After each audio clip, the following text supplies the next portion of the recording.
विशेष विशेष धन्यवाद कार्यक्रम सञ्चालकज्यूलाई। आजको यो मङ्गोल नेसनल अर्गनाइजेसन कमल गाउँ सभाको दोस्रो अधिवेशन खुला घोषणा सभाका सभाध्यक्ष महोदय, ड्यासमा आसीन मङ्गोल नेसनल अर्गनाइजेसन केन्द्रीय सर्वोच्च सभा सदस्य एवं आजको यो कार्यक्रमका विशिष्ट अतिथि, अन्य अतिथि मित्रहरू, उपस्थित रहनुहुने पत्रकार मित्रहरू, सुरक्षाकर्मी मित्रहरू, गाउँ टोल नगरबाट उपस्थित रहनुहुने समग्र मङ्गोल प्रेमी आमा बुवा दाजुभाइ तथा दिदीबहिनीहरूमा मेरो अभिवादन स्वीकार्नुहोला। जय मङ्गोल। सर्वप्रथम त अस्तिको बन्द सत्रबाट कमल गाउँ सभालाई म मङ्गोलमय बनाउँछु भनेर जुन हिसाबले एउटा प्रतिबद्धता जाहेर गरेर यो जिम्मेवारी मेरो हो, मैले नै यो मुलुकमा परिवर्तन ल्याउनुपर्छ भन्ने हिसाबले अठोटका साथ खुट्टा नकमाइकन छाती चाक्लो बनाएर मैले यो जिम्मेवारी वहन गरेर म अबको दिनहरूमा कमल गाउँ सभालाई मङ्गोलमय बनाउँछु भनेर जुरुमुराएर उठ्नुहुने र त्यो बन्द सत्रबाट निर्विरोध अध्यक्ष जस्तो गरिमाय पदमा निर्वाचित हुनुहुने हाम्रा मित्र होमबहादुर राई लगायत उहाँका टिमलाई म अग्रिम सफल कार्यकालको शुभकामना व्यक्त गर्न चाहन्छु। भनिन्छ संसारमै मान्छेहरूले शब्दहरूलाई महत्त्वपूर्ण ठानेर शब्दको खेलमा मान्छेहरू समाज रुमलिएको हुन्छ भनेर भनिन्छ। हो पनि, किनकि कुनै पनि शब्दको अर्थ हुन्छ, अर्थको असर लाग्छ। तपाईँ हामीमा पनि तपाईँ हाम्रो आचरण, तपाईँ हामीले गर्ने व्यवहार, तपाईँ हामीले सोच्ने, तपाईँ हामीले गर्ने एक्टिभिटिज सबै शब्दसँग रिलेटिभै रहन्छ। किनभने कसैलाई नराम्रो अपशब्द बोलियो भने उसले कस्तो खालको रियाक्ट गर्छ, किनकि शब्दको कुरा चाहिँ मस्तिष्कसँग यसको रिलेसन हुन्छ। उसलाई अपशब्द बोल्ने बित्तिकै उसको मस्तिष्कले त्यो अपशब्दलाई टिपिसकिसकेपछि उसले कस्तो खालको रियाक्ट गर्छ भन्दाखेरि यो मान्छेले मलाई नराम्रो भन्यो, यसको प्रत्युत्तरमा उसको शरीरले चाहिँ त्यो एक्टिभिटिज देखाउँछ। यदि त्यस्तै कसैले राम्रो शब्दले उसलाई चाहिँ सम्मान गर्यो भने अनि त्यही मस्तिष्कले फेरि के जनाउँछ भन्दाखेरि यो मान्छेले मलाई सम्मानपूर्वक बोल्यो, यसलाई पनि मैले सम्मान गर्नुपर्छ, आदर गर्नुपर्छ भनेर उसले त्यो खालको शारीरिक एक्टिभिटिजहरू देखाउँछ। त नेपालको कन्टेक्स्टमा भन्ने हो भने अहिलेसम्म यही शब्दको खेल, यही शब्दको जालोमा चाहिँ यहाँका समग्र मूलवासी मङ्गोलहरूलाई फसाइरहेको अवस्था छ। यहाँका शासकहरूले त हेर्नुहोस्, हिजोको हुकुमवासीहरू हामी आज सुकुमवासीमा परिणत भइसकेको छौँ। हिजोको हामी भूमिपुत्रहरू, मालिकहरू आज हामी घरबार विभिन्न अवस्थामा बाँच्नु परिरहेको छ। यो सबै शब्दको खेल हो। हाम्रो समाजलाई हिजो अपशब्दको रूपमा, गाली गलौजको रूपमा चाहिँ विभिन्न शब्दवालीहरू प्रयोग गरेर हाम्रो मान्छेहरूको दिलो दिमागमा एक किसिमले रिस, द्वेष, यस्तो खालको भावनाहरू जागृत गर्ने खालको शब्दावलीहरू भरिदियो। हामीलाई जनजाति बनाइयो, किराँती मतवाली बनाइयो। यो सबै शब्दको खेल हो। तर हामीलाई कहिले पनि यो माटोको मालिक तिमी, यो माटोको हुकुमवासी तिमी भन्ने खालको शब्द, त्यस्तो खालको शब्दवालीहरू दिएन। त्यसैको फलस्वरूप आज तपाईँ हाम्रो समाजले, तपाईँ हामीले गर्ने रियाक्ट, तपाईँ हामीले गर्ने गतिविधिहरू सबै एक किसिमले नोकर चाकर यानी कि दासहरूले गर्ने खालको गतिविधि हामी गर्नु बाध्य भयौँ। हाम्रो दिमागले, हाम्रो सोचले, हाम्रो चेतनाले कहिले पनि हामी यो माटोको मालिक भन्ने खालको सोच राख्यौँ न। यो सबै शब्दको खेल हो। त्यसकारणले गर्दाखेरि अब हामी भुलिनु हुँदैन। त्यो मङ्गोल नेसनल अर्गनाइजेसनले भनिरहेको अवस्था हो। त्यस्तै शब्दरूपी खेलहरूमा, शब्दरूपी जालहरूको सञ्जाललाई, त्यो जालहरूलाई चिर्दै चिर्दै आजभन्दा 52 वर्ष अगाडि युग पुरुष महामानव अमर डाक्टर गोपाल गुरुङजीले अब यो शब्दरूपी भुमरीमा, शब्दरूपी जालहरूबाट चाहिँ अब समग्र नेपालका जनताहरूलाई चाहिँ बाहिर निकालेर नेपालको आमूल परिवर्तन गर्नुपर्छ भन्ने अठोटका साथ उहाँ अगाडि बढ्नुभयो। उहाँ एकजनाले यो कुरा बुझिसकिसकेपछि मैले मात्र यो कुरो बुझ्नु हुँदैन, समग्र देशको जनताहरूलाई मैले यो कुरो बुझाउनुपर्छ भनेर जुन हिसाबले अठोट र जमर्को गरेर अगाडि बढ्नुभयो, त्यस पछाडि समग्र जनताले, समग्र आमूल परिवर्तन चाहने नेपाली जनताहरूले उहाँलाई बुझ्नु सकेन। यहाँका शासकहरूले त यो कुरो बुझेको थियो। त्यो बेलामा महामानव अमर डाक्टर गोपाल गुरुङजीले जुन हिसाबले लडेको लडाइँलाई बुझेकै कारणले गर्दाखेरि यो भोटेको छोरालाई हामीले अगाडि बढाउनु हुँदैन भनेर त्यो बेलाका भनौँ आर्य शासकहरूको पनि उपल्लो वर्गका जुन हिसाबले बौद्धिक सर्कलका व्यक्तिहरूले पनि महामानव युग पुरुष अमर डाक्टर गोपाल गुरुङजीलाई रोक्नु नखोजेको होइन। तर उहाँमा यस्तो खालको शक्ति थियो, जुन शक्ति त्यही शब्दबाट आएको थियो। त्यही शब्द उहाँले सुरुमै के भन्नुभयो भन्दाखेरि यहाँका तमाम मूलवासी मङ्गोलहरूलाई खेताला, गोठाला अनि अरौटे भरौटे बनाउने शब्दहरूको एगेन्स्टमा उहाँले के बोलिदिनु भयो, के लेखिदिनु भयो भन्दाखेरि यहाँका समग्र मूलवासी अनि मङ्गोल भन्ने शब्द, जुन मूलवासी र मङ्गोल भन्ने शब्द त्यो अरौटे भरौटे खेताला बनाउने शब्दको एगेन्स्टमा बोलिदिनु भयो, लेखिदिनु भयो। त्यही शब्दकै शक्तिको कारणले गर्दाखेरि अहिले यो आमूल परिवर्तन भएको। यही दुईटा शब्द बाहुन छेत्रीको लागि काउसो बन्यो। यही दुईटा शब्दको कारणले गर्दाखेरि बाहुन छेत्री अहिले लगभग धुलो पिठो हुनु आँटेको छ। त यही दुईटा शब्दलाई रोक्नुको लागि, यही दुईटा शब्दलाई छेक्नुको लागि, महामानव डाक्टर गोपाल गुरुङलाई छेक्नुको लागि र उहाँले खोल्नु भएको सङ्गठन मङ्गोल नेसनल अर्गनाइजेसनलाई रोक्नुको लागि 18 वर्षसम्म यहाँका शासकहरूले निर्वाचन आयोगमा दल दर्ता दिएन। किन?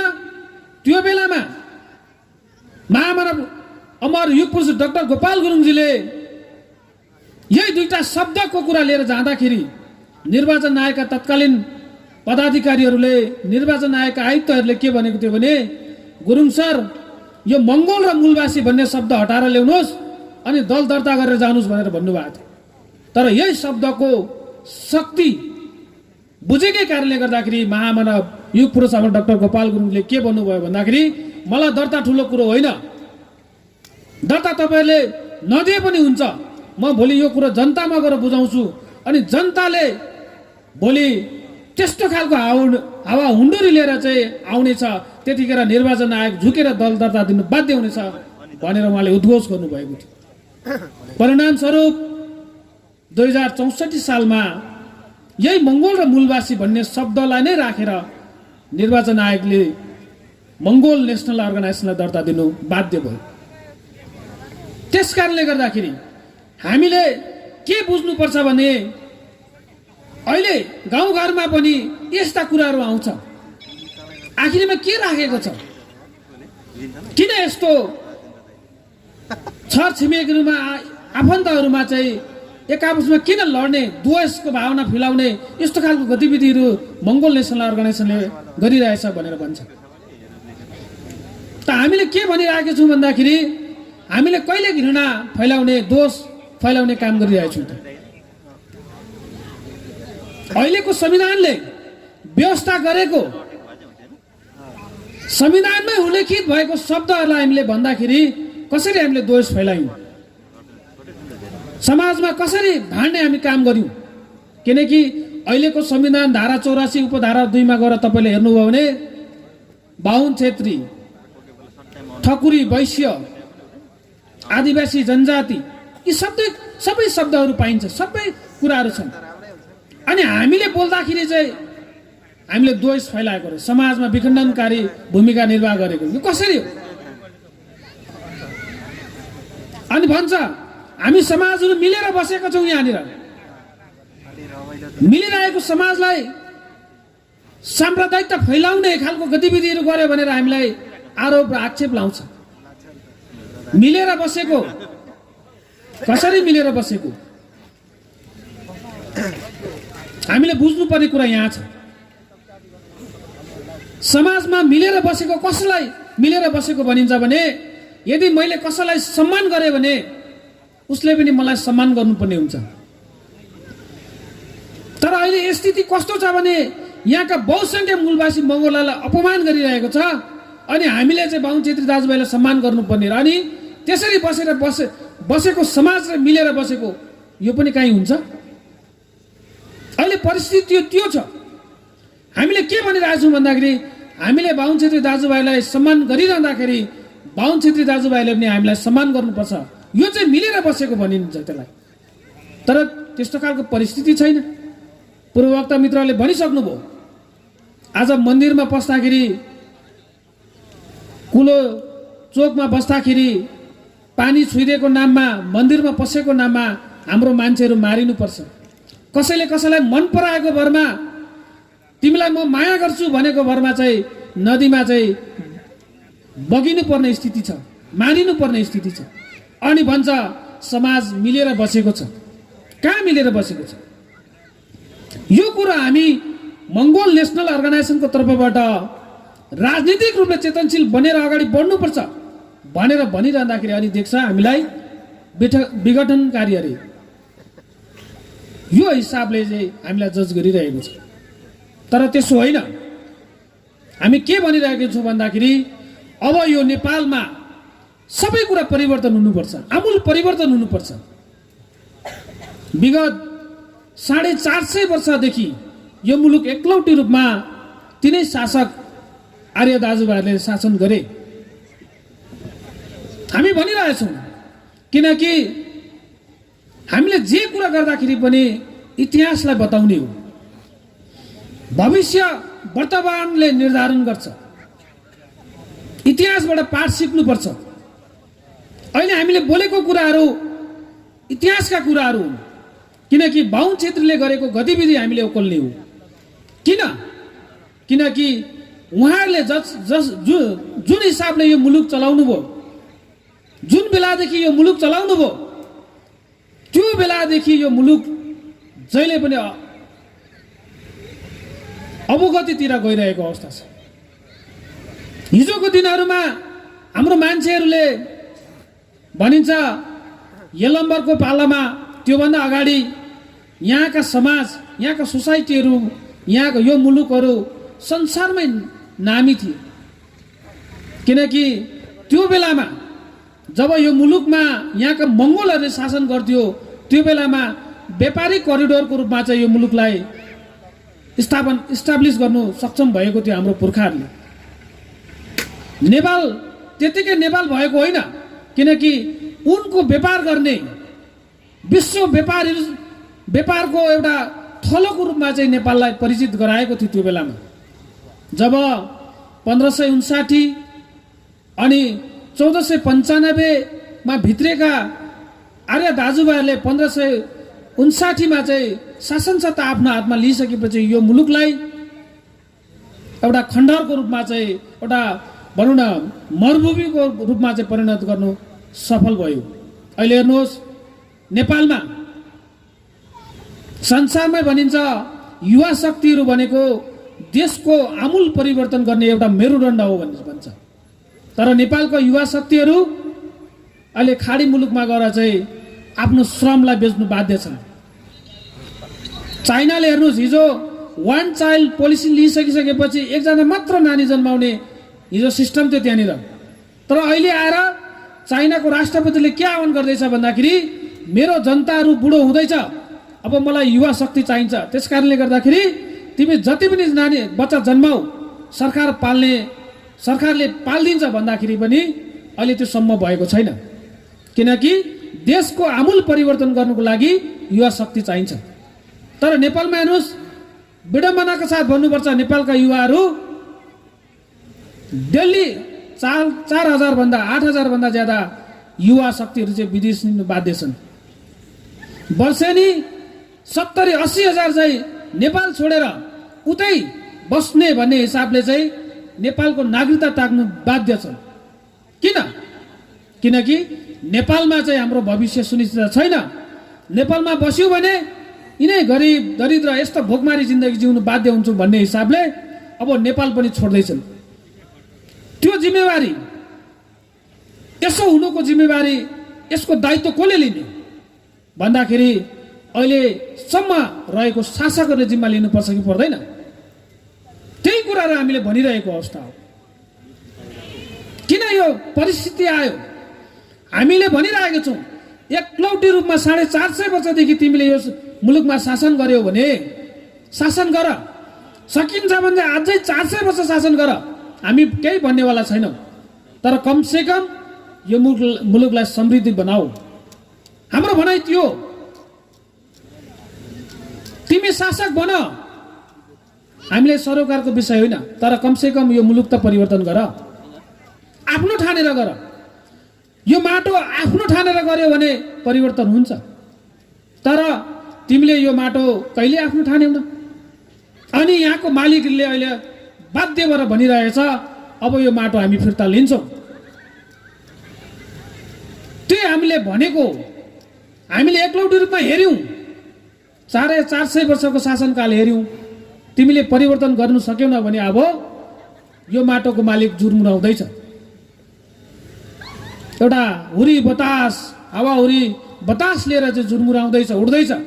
त्यतिखेर तिमी बडा लिएर कहाँ पुग्नेछौ त्यो तिम्रो जिम्माको कुरा हो, हामीले भनिरहेको छौँ। त्यसकारणले गर्दाखेरि तपाईँहरू माझमा मैले के आग्रह गर्नु चाहे भन्दाखेरि सुध्रिने बेला छ, सुध्रिने मौका छ, सुध्रिनुपर्छ। हामी त्यही भनिरहेको छौँ। अहिले हेर्नुहोस्, एउटा घटना सेलाउनु पाउँदैन, अर्को घटना आउँछ। त्यो घटना सेलाउनु पाउँदैन, अर्को घटनाहरू आउँछ। किन त्यस्तो भइरहेछ? यो किन यस्तो स्थितिमा छ भन्दाखेरि यो सबै प्रपञ्च रचेर, सबै षड्यन्त्रहरू रचेर चाहिँ समग्र नेपाली जनताहरूको ध्यान चाहिँ डाइभर्ट गर्नु खोजिरहेको छ। यहाँनिर कस्तो खालको खेलहरू, कस्तो खालको षड्यन्त्रहरूको तानाबाना बुनिन्छ भने हिजो गरेको गल्तीहरूलाई ढाकछोप गर्नुको लागि नयाँ नयाँ घटना परिघटनाहरू चाहिँ घटाएर यहाँको जनताहरूलाई चाहिँ डाइभर्ट गरिरहेको छ। अघि नै पूर्ववक्ता मित्रले भन्नुभयो, मलाई रोजगार देऊ, तिमीले रोजगार दिनु सक्यौ न, म विदेशमा गएर रोजगार गर्छु भन्दाखेरि गोलीले हानेर चिसाइन्छ। किन गोली हान्दैछ सरकारले? किनकि यहाँको जनतालाई, यहाँको युवा शक्तिलाई टेस्ट गर्दैछ उसले, कतिको आन्दोलन गर्नु सक्छ भनेर। 2 जना मारिदियो, 2 जनालाई गोली हानेर ठोकिदियो, अरू जनता चुपचाप लागेर बस्यो, अरू युवा शक्ति चुपचाप लागेर बस्यो। यहाँको सरकारलाई के थाहा भयो भन्दाखेरि अबको यहाँको जनता के अरे यहाँको युवाहरूले आन्दोलन नगर्ने रहेछ, किनकि यिनीहरूलाई विदेश बेचिदियो भने काफी हुने रहेछ भनेर त्यो खालको पोलिसी, त्यो खालको रणनीति बनाउनु यहाँको अहिलेको शासकहरू तत्पर छन्। यो टेस्ट गरेको यस्ता घटनाहरू घट्छ जो धार्मिक रूपले ल्याउँछ, जातीय कुराहरू उठाएर ल्याउँछ। अघि नै पूर्ववक्ता मित्रले भन्नुभयो, यस्ता कुराहरू आइरहेछ। किन भन्दाखेरि यहाँको जनतालाई यहाँको शासकले टेस्ट गर्दैछ। परिवर्तन चाहन्छ कि चाहँदैन, आन्दोलन ल्याउनु सक्छ कि सक्दैन भनेर टेस्ट गरिरहेको अवस्था छ। तर यहाँको जनताहरूमा त्यो खालको चेतनाको बिर्को फुट्ला जस्तो अवस्था चाहिँ मैले देखिरहेको छु। किनकि भनिन्छ संसारमा यदि कुनै पनि मुलुक विकसित हुनु छ भने शिक्षा एउटा महत्त्वपूर्ण कुरा हुनसक्छ, तर शिक्षाभन्दा पनि अहम भूमिका चाहिँ चेतना हुनुपर्छ भन्छ। किनकि सिङ्गापुर परिवर्तन गर्नुको लागि लिक्वाइनले चेतनाको लागि चाहिँ जुन हिसाबले उहाँले चाहिँ एउटा त्यो खालको कानुनहरू, त्यो खालको भनौँ न तालिमहरू, त्यो खालको परिस्थितिले सिर्जना नगरेको थियो भने अहिले सिङ्गापुर बन्दैन थियो। त्यहाँको मान्छे शिक्षित होला, शिक्षा एउटा कुरा हो, चेतना एउटा कुरा हो। त्यसकारणले गर्दाखेरि हामी के भनिरहेका छौँ भन्दाखेरि अब हामीले राजनीतिक चेतना चाहिँ राख्नुपर्छ भन्ने कुरा हो। अहिलेको प्रेसिडेन्ट बुद्धलाल मेचेज्यूले उद्घोष गर्नुभएको छ। उहाँले के भन्नुभएको छ भन्दाखेरि अबको नेपाली जनताहरूले चाहिँ पढ अनि अगाडि बढको नीतिलाई चाहिँ हामीले अवलम्बन गर्नुपर्छ भनेर भनिराख्नु भएको छ। भन्नुको तात्पर्य के भन्दाखेरि पहिला हामीले पढिसकिसकेपछि कसरी अगाडि बढ्ने त्यो चेतनाको कुरा हुन्छ। अहिलेको युवाहरूले पढ्नुपर्छ, पढेर अगाडि बढ्नुपर्छ भन्ने हिसाबले चाहिँ त्यो हिसाबले चाहिँ अबको रणनीतिहरू बनिनुपर्छ भनेर भनिराख्नु भएको छ। तर अहिलेको शिक्षा नीतिहरू हेर्नुभयो भने, अहिलेको परिस्थिति हेर्नुभयो भने के पाइन्छ भन्दाखेरि अबको युवाहरूले 11-12 पास गरिसकेपछि आइएल्स लिने अनि विदेशमा गएर पढ्ने, उतै रोजगार गर्ने, यो खालको कन्सेप्टको विकास गरेर अब देश बनिँदैन। किनकि देश बनाउनुको लागि मैले अघि नै भने युवाहरूको खाँचो हुन्छ। युवाहरू यही मुलुकमा बस्नुपर्छ, तर यही मुलुकमा बस्ने वातावरण चाहिँ अब कसले बनाउँछ भन्दाखेरि मङ्गोल नेसनल अर्गनाइजेसनले बनाउँछ। त्यो जिम्मेवारीहरू, त्यो दायित्वहरू चाहिँ मङ्गोल नेसनल अर्गनाइजेसनले अब लिएर अगाडि बढिरहेको कारणले गर्दाखेरि समग्र नेपाली जनताहरूको इच्छा आकाङ्क्षालाई परिपूर्ति गर्नुको लागि चाहिँ मङ्गोल नेसनल अर्गनाइजेसनका नेता कार्यकर्ताहरू कटिबद्ध भएर लागि परिरहेको अवस्था छ।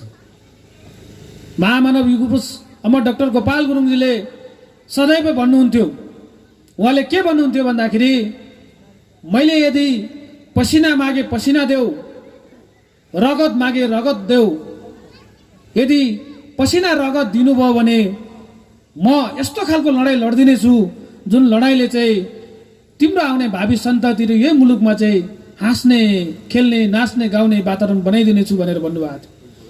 अब बेला आएको छ, त्यो समय आएको छ, तपाईँ हामीले हरेक सेक्टरबाट, हरेक क्षेत्रबाट चाहिँ आफूले आफूलाई अब्बल साबित गर्ने बेला आएको छ।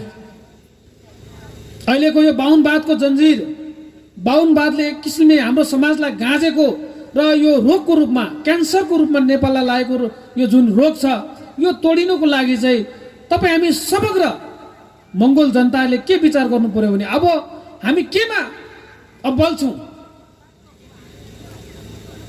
कुन कुरोमा चाहिँ म आफूले आफूलाई अब्बल ठहरिन सक्छु, त्यही कुरोबाट चाहिँ तपाईँ हामीले योगदान दिने हो।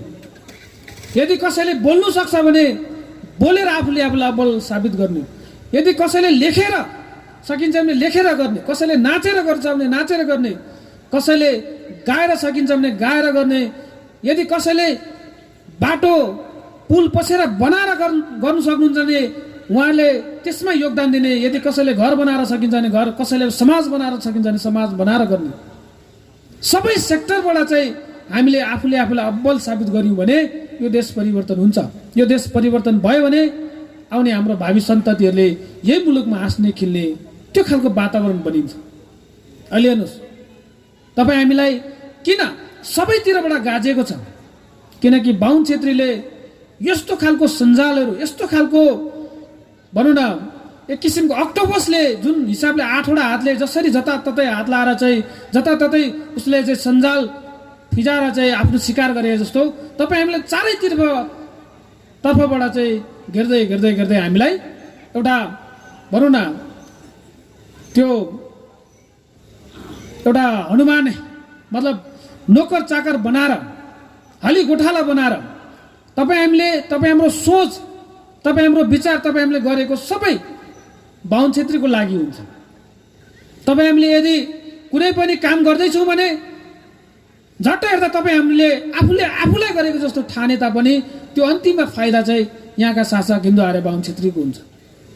यदि तपाईँले घर बनाउँदै हुनुहुन्छ भने विदेशबाट आएको पैसाले तपाईँले घर बनाउँदै हुन्छ भने तपाईँको योजनामा बाहुन छेत्रीलाई फाइदा हुन्छ। यस्तो खालको सञ्जालहरू, किनकि तपाईँको घर बनाउँदाखेरि तपाईँलाई चाहिने र मेटेरियल कसको हातमा छ? तपाईँ हामीले किन्नुपर्ने सिमेन्ट, तपाईँ हामीले किन्नुपर्ने रड, डन्डा, छत सबै उसको हातमा छ। व्यापारिक रूपले उसको हातमा। तपाईँ हामीले नक्सा पास गर्नु गयो भने उसको हातमा छ। भन्नुको मतलब के भन्दाखेरि यसरी नेपाललाई चाहिँ चारैतर्फबाट चाहिँ गाँजेर आएको अवस्थाको कारणले गर्दाखेरि अब यसबाट छुटकारा पाउनुको लागि त्यो खालको सञ्जालहरू, त्यो खालको गतिविधिहरू तपाईँ हामीले गर्नुपर्छ। अनि मात्र यहाँका तमाम मूलवासी मङ्गोलहरूको, समग्र नेपालीहरूको चाहिँ जीवनचर्याहरू परिवर्तन भएर यो देश परिवर्तन हुन्छ।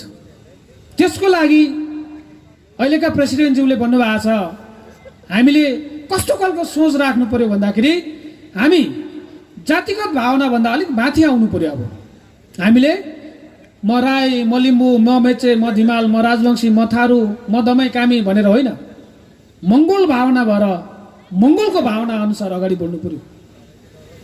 संस्कारगत सोचभन्दा माथि आउनु पर्यो। त्यो खालको सोचभन्दा माथि आउनु सकेन भने हाम्रो परिवर्तन हुँदैन। अनि धार्मिकतावादी सोचभन्दा माथि आउनु पर्यो भनेर भन्नुभएको छ। त्यो यो सबै कुराबाट माथि आयो भने अनि मात्र हामीले समग्र माथिबाट हेरिसकेपछि एज अ होल नेपाली, समग्र नेपालको परिदृश्यहरू देख्न सक्छौँ।